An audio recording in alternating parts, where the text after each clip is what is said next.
Hello friends, welcome to home food zone. இன்றைக்கி இந்த வீடியோவில் நல்ல காரசாரமான ஒரு சூப்பரான சைட் டிஷ், தோசையோடையும் இட்லியோடையும் சாதத்தோடையும் ஏன் சப்பாத்தியோட கூட நல்ல காம்பினேஷனாக இருக்கும். அதே சமயத்தில் ரொம்ப சிம்பிளாக நம்ம பண்ணலாம். இதை எப்படி சேர்ந்து நம்ம பார்க்கலாம். செய்கிறதுக்கு ஒரு பவுலில் ஒரு பெரிய லெமன் சைஸ் அளவுக்கு புளி எடுத்துக்கோங்க. இந்த மாதிரி நல்லா பிரித்து போட்டுக்கோங்க. நல்ல சுடு தண்ணி, கொதிக்கிற தண்ணி இதில் ஒரு 1/4 கப் அளவு சேர்த்து இந்த புளியை ஊற வச்சு நல்லா ஊறினதுக்கப்புறமா சாரெல்லாம் தனியாக எடுத்து வச்சுக்கோங்க. இந்த புளி நம்ம திரும்ப குக் பண்ண போகிறதில்ல, அதனால் நல்ல சுடு தண்ணியில் போட்டு எடுத்துக்கோங்க. அப்போ தான் பச்சை வாசனை இல்லாமல் இருக்கும். செய்கிறதுக்கு ஒரு பேன் சூடு பண்ணிவிட்டு 3 டேபிள் ஸ்பூன் அளவுக்கு எண்ணெய் சேர்த்துக்கோங்க. எண்ணெய் நல்லா சூடானதும் 1 டேபிள் ஸ்பூன் கொத்தமல்லி, கூடவே ஒரு 4லேருந்து 5 பல் பூண்டு, சின்ன சின்னதாக இருந்தால் ஒரு 4-5 எடுத்துக்கோங்க, பெருசாக இருந்தால் ஒரு 2 எடுத்துக்கோங்க. 1 டீஸ்பூன் சீரகம், 10லேருந்து 15 வரைக்கும் காஞ்ச மிளகாய் உங்கள் காரத்துக்கு ஏற்ற மாதிரி சேர்த்துக்கோங்க. இது எல்லாத்தையுமே சேர்த்து நல்லா வறுத்து எடுத்துக்கலாம். லோ ஃப்ளேமில் வச்சு வறுத்துக்கோங்க. இந்த கொத்தமல்லி நல்லா வறுப்பட்டு இதுலேருந்து நல்லா வாசம் வர ஆரம்பிக்கும். அது வரைக்கும் நம்ம வறுத்து எடுத்துக்கணும். இப்போ இது எல்லாத்தையும் நல்லா வறுத்தாச்சு. இது வேறு ஒரு பவுலில் மாற்றி எடுத்து வச்சுக்கோங்க.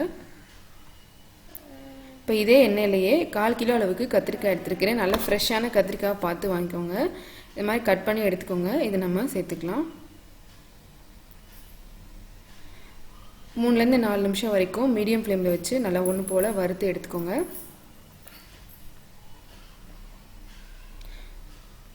ஏற்கனவே நம்ம மசாலாலாம் வறுத்த எண்ணெயே போதுமானதாக இருக்கும். தேவைப்பட்டால் கொஞ்சம் எண்ணெய் சேர்த்து கூட நீங்கள் வறுத்துக்கலாம். இப்போ இதை மூடி வச்சு ஒரு 2 நிமிஷம் அப்படியே விட்டுருங்க.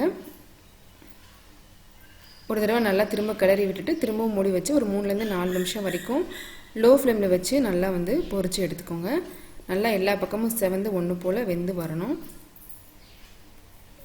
இப்போ பாருங்கள், கத்திரிக்காய் வெந்துருச்சான்னு பார்த்துட்டு, வெந்துருச்சுன்னா நம்ம இதை அப்படியே எடுத்துடலாம். ஒரு மிக்ஸி ஜார் எடுத்துகிட்டு முதல்ல நம்ம வறுத்து எடுத்து வச்ச கொத்தமல்லி மிளகாலாம் சேர்த்துக்கலாம். இதில் 1/2 டீஸ்பூன் அளவு உப்பு சேர்த்துக்கோங்க. தண்ணி எதுவுமே சேர்க்கக்கூடாது. நல்லா கொஞ்சம் குறகுறப்பாக இருக்கிற மாதிரி அரைச்சி எடுத்துகிட்டு வந்துடுங்க. இந்த மாதிரி அரைச்சிருந்துருக்கணும். இப்போ இது ஒரு பவுலில் மாற்றிக்கலாம். இது கூட நம்ம வறுத்து எடுத்து வச்ச கத்திரிக்காவை சேர்த்துக்கலாம். கூடவே நம்ம ஊற வச்ச புளி தண்ணியை சேர்த்துட்டு இந்த கத்திரிக்காவை நல்லா இந்த மாதிரி ஒரு ஸ்பூன் வச்சு நல்லா உடச்சி எடுத்துக்கோங்க. அப்படி இல்லைன்னா கை வச்சு கூட நல்லா பிசைஞ்சு எடுத்துக்கலாம். நல்லா இந்த மாதிரி ஒன்று போல் மசிச்சு எடுத்துக்கோங்க. நல்லா கலந்து விட்டுக்கோங்க. இப்போ இதில் நல்ல ஒரு மீடியம் சைஸ் வெங்காயம் இந்த மாதிரி பொடிசாக கட் பண்ணி சேர்த்துக்கோங்க.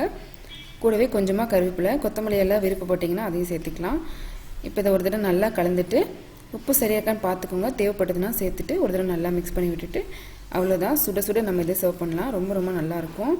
சாதத்தோட நல்ல காம்பினேஷனாக இருக்கும். சப்பாத்திக்கோ இட்லி தோசைக்கோ கூட ரொம்ப சூப்பராக இருக்கும்.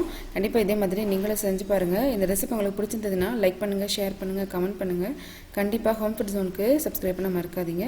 இதே போல் நான் நல்ல ரெசிபியோட நாளைக்கு உங்களை மீட் பண்ணுறேன். அது வரைக்கும் பாய்.